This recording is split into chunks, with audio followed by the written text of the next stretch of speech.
만군의 여호와께서 이와 같이 말씀하시니라. 이스라엘 자손과 유다 자손이 함께 학대를 받는도다. 그들을 사로잡은 자는 다 그들을 붙들고 놓아주지 아니하리라. 그들의 구원자는 강하니 그의 이름은 만군의 여호와라. 반드시 그들 때문에 싸우시리니 그 땅에 평안함을 주고 바벨론 주민은 불안하게 하리라. 여호와의 말씀이니라. 칼이 갈대아인의 위에와 바빌론 주민의 위에와 그 고관들과 지혜로운 자의 위에 떨어지리라. 칼이 잘하는 자 위에 떨어지리니 그들이 어리석게 될 것이며, 칼이 용사 위에 떨어지리니 그들이 놀랄 것이며, 칼이 그들의 말들과 병거들과 그들 중에 있는 여러 민족 위에 떨어지리니 그들이 여인들같이 될 것이며, 칼이 보물 위에 떨어지리니 그것이 약탈되리라. 가뭄이 물 위에 내려 그것을 말리리니 이는 그 땅이 조각한 신상의 땅이요 그들은 무서운 것을 보고 실성하였음이니라. 그러므로 사막의 들짐승이 승냥이와 함께 거기에 살겠고 타주도 그 가운데에 살 것이요 영원히 주민이 없으며 대대에 살 자가 없으리라. 여호와의 말씀이니라. 하나님께서 소돔과 고모라와 그 이웃 성읍들을 뒤엎었듯이 거기에 사는 사람이 없게 하며 그 가운데 머물러 사는 사람이 아무도 없게 하시리라. 보라, 한 민족이 북쪽에서 오고 큰 나라와 여러 왕이 충동을 받아 땅 끝에서 일어나리니 그들은 활과 투창을 가진 자라. 잔인하여 불쌍히 여기지 아니하며 그들의 목소리는 바다가 설레임 같도다. 딸 바벨로나, 그들이 말을 타고 무사같이 각기 내 앞에서 대열을 갖추었도다.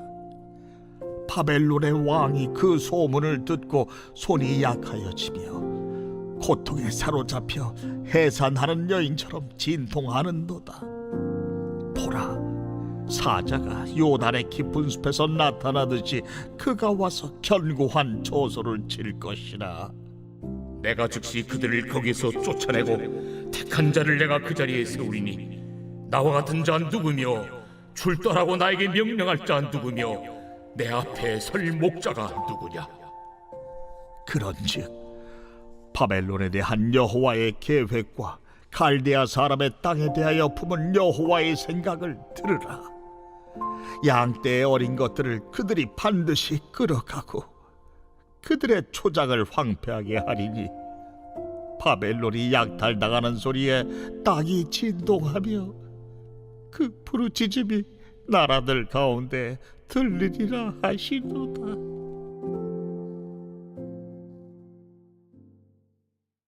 사랑하는 크수간 여러분, 좋은 아침입니다. 12월 19일 매일 말씀 나누도록 하겠습니다. 네, 오늘 말씀은 예레미야 50장 33절부터 46절까지입니다. 네, 계속해서 바벨론에 대한 하나님의 그 심판의 말씀이 이어지고 있습니다. 네, 33절, 34절 보니까요, 하나님의 백성 이스라엘이 겪은 고통에 대해서 이야기를 한 후에 이스라엘의 구원자는 만군의 여호와이시다 라고 선포하고 있습니다. 그러면서 35절부터 38절까지 이 바벨론에 닥칠 그 재난에 대해서 하나님께서 어떻게 심판하실지에 대해서 이야기를 한 후에 38절 후반부에 그 이유를 설명하고 있죠. 그 이유가 무엇입니까? 바로 우상을 숭배했기 때문인 것이죠. 38절 후반부 보면 그 땅이 조각한 신상의 땅이다. 조각한 신상, 우상이죠. 그리고 그들은 무서운 것을 보고 실성하였음이니라. 무서운 것, 이건 역시 우상입니다. 아이들이 우상 조각을 신상을 만들 때 굉장히 좀 두렵고 무서워할 수 있을 그런 형상으로, 사람들이 봤을 때 좀 두려워할 수 있는 그런 무서운 형상으로 만들었다는 것이죠. 그것을 보고 실성하였다. 미쳤다라는 것입니다. 정말 그들의 그런 그 제사의식 이런 것들을 보게 되면 정말 미치지 않고서는 할 수 없는 그런 행동들을, 그 우상들을 숭배하기 위한 그런 제사에 행동을 했다라는 것이죠. 그래서 정말 미친 듯이 우상을 숭배했음을 보게 됩니다. 사실 그 바벨론의 종교는 다신교였습니다.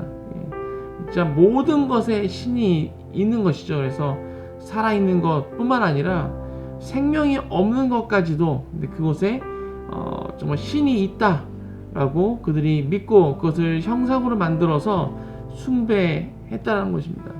그렇게 신이 많다라는 것, 그것은 그만큼 신전도 많았을 것이고, 또한 그 신을 섬기기 위한 제사장들도 많았을 것이고, 또 뿐만 아니라 각 신을 향한 그런 제사 의식, 종교 의식 이런 것들이 굉장히 많았을 것입니다.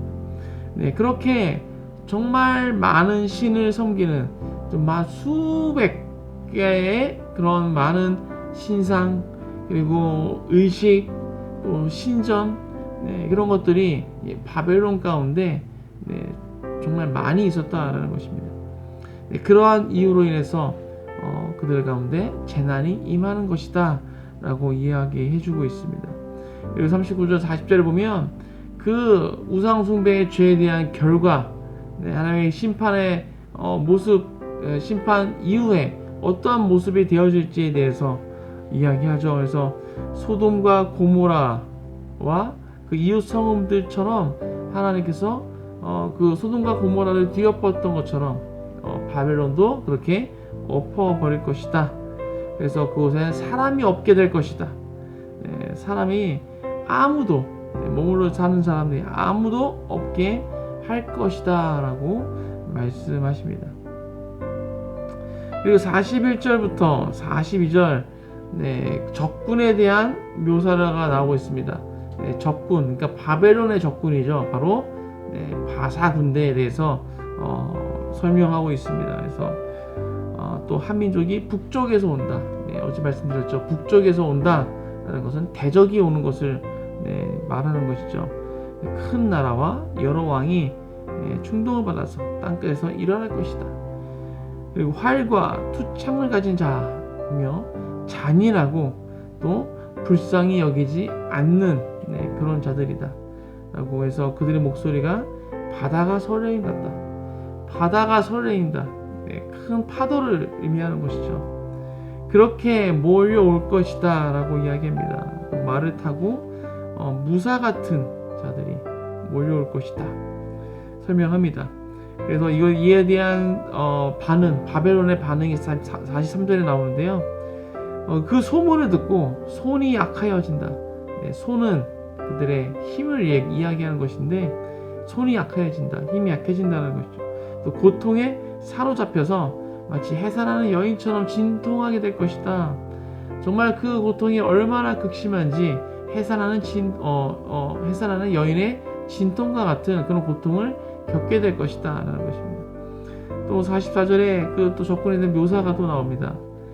사자가 요단의 깊은 숲에서 나타나는 것처럼 갑자기 들이닥친다라는 것이죠. 그래서 그가 와서 견고한 초소를 칠 것이다 라고 설명합니다. 그리고 45절부터 46절까지 바벨론에 닥친 재난, 어떠한 재난이 닥칠지 또 다시 한번 또 이야기합니다. 또 바벨론에 대한 하나님의 계획, 이것과 같다 라고 말씀하면서 양떼의 어린 것들을 그들이 반드시 끌어가고 초장을 황폐하게 한다. 또 바벨론이 약탈당하는 소리, 그 소리에 땅이 진동한다. 얼마나 극심한가를 이야기해 주는 것이죠. 땅이 진동할 정도로 그들이 약탈당할 것이다. 그리고 그 부르짖음이 나라들 가운데 들릴 것이다. 온 나라 가운데 이 바벨론이 부르짖는 소리가 들리게 될 것이다 라고 이야기하고 있습니다. 고통받고 있는 이스라엘, 또 유다 자손, 바벨론에 의해서 정말 긴 시간 동안 고통받아 왔습니다. 이 고통받은 이스라엘과 유다 백성, 이 자손들을 구원하실 분은 누구십니까? 바로 만군의 여호와 하나님 한 분이심을 오늘 말씀에서 이야기해주고 있습니다. 그런 자신의 그 백성을 위해서 하나님께서는 자신의 백성을 구원하시기 위해서 오늘 말씀에 반드시 그들 때문에 싸울 것이다 라고 이야기하고 있습니다. 반드시 싸우신다라는 것이죠. 이것은 그냥 싸울 수도 있고 안 싸울 수도 있고 그들을 구원할 수도 있고 구원하지 않을 수도 있고 이렇지 않다라는 것입니다. 반드시 하나님께서 자신의 백성들을 위해서 친히 싸우신다라는 것입니다. 그래서 정말 그 하나님께서 대적과 싸움으로 말미암아 하나님의 백성들에게 평안함을 주고 대적에게는 불안함을 줄 것이다 라는 것이 오늘 34절에 이야기하고 있습니다. 바벨론에 끌려가 살고 있는 이 이스라엘 백성들, 이들이 마치 지금 이 시대를 살아가고 있는 우리들과 이 크리스천들과 같은 모습입니다. 정말 수많은 우상들, 또 유혹들, 또한 우리를 억압하는 또 고통들, 이런 것들 가운데 우리가 살아가고 있죠. 이렇게 살아가는 우리의 모습, 정말 그 바벨론에 끌려가서 포로로 살고 있었던 이스라엘 백성들과 같은 모습일 것입니다. 하나님의 자녀로서 이 땅 가운데 살아간다는 것 정말 쉽지가 않은 것 같습니다.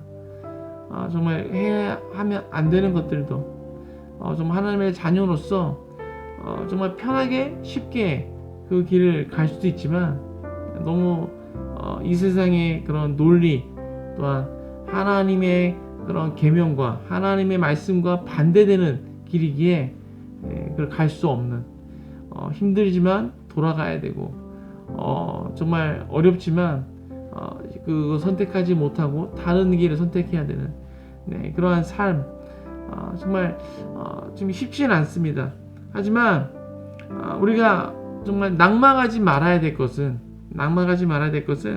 오늘 말씀에서도 이야기해주고 있지만 하나님께서 우리의 구원자가 되신다는 것이죠. 정말 죽을 것만 같은 정말 고통스러운 정말 이 깨어진 세상 가운데 우리가 살아가고 있지만 하나님께서 하나님의 백성, 하나님의 자녀들을 반드시 그들을 위해 싸우신다는 것이죠. 우리를 구원해 내 주신다라는 것입니다. 이것이 어떤 우리의 영혼의 구원, 예수님 다시 오셨을 때 우리가 이제 영원한 나라, 하나님 나라에 들어가는 그런 구원만을 의미하는 것이 아니라 이 땅에서의 삶에서도 하나님께서 우리를 구원해 주신다는 것입니다. 이 땅에서 정말 힘들고 어려운 이 고통스러운 이 땅에서의 삶, 이 땅에서 우리가 살고 있지만 그 땅에서의 삶에서도 하나님께서 우리를 구원해 주신다는 것이죠. 고통 가운데에서만 살게 하시지 않는다는 것입니다. 변하지 않지만 세상은 변하지 않지만 하나님께서 우리를 구원하심으로 말미암아 우리가 이 땅에서도 하나님 나라를 누릴 수 있는, 맛볼 수 있는 그런 기쁨 가운데 살아갈 수 있는 그런 구원의 자리로 우리를 건져내 주신다는 것입니다. 이것이 얼마나 정말 위로가 되고 우리 마음 가운데 든든한 격려가 되어지는지 정말 전능하신 하나님께서, 그렇죠, 창조주 하나님께서 우리를 위해서 친히 싸우신다. 오늘도 나의 삶 가운데 하나님께서 나를 위해서 싸우신다는 것이죠. 우리가 하나님의 자녀로서 이 땅 가운데 살아갈 수 있도록 오늘도 하나님께서 친히 우리와 함께 싸워 주신다는 것입니다. 사랑하는 그리스도 여러분, 오늘 하루도 나와 함께 싸우시는 그 하나님과 동행하시길 주님의 이름으로 축복합니다. 동행하심으로 말미암아 정말 세상 가운데에서 구별되어진 하나님의 자녀로서의 그런 삶을 살아내시는, 또 말씀 가운데 승리하시는 모든 근수 가족 되시길 주님의 이름으로 축복합니다. 기도하겠습니다.